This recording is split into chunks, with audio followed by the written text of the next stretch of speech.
ततला निआरे सिजुछि ओडिशा केउंठी ताती तो आउ केउंठी गुळुगुळी अस्तव्यस्त करि पकाइछि।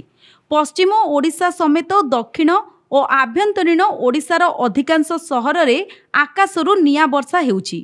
स्थिति एमिति होइछि जे झारसुगुड़ारे चलित वर्षर सर्वोच्च तापमात्रा 45.4 डिग्री रेकर्ड सह प्रथम थर पई ओडिशार कोनोसी सहर तापमात्रा 45 डिग्री अतिक्रम करिछि।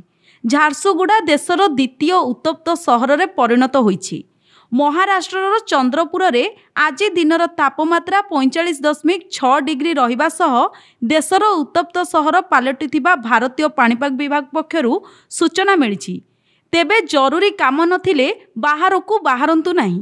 जदि जरूरी काम रे जाउछंती तेबे सांगरे छता, ओदा गामुछा और पानी बोतल सांगरे नियंतु। Bureau report, public media.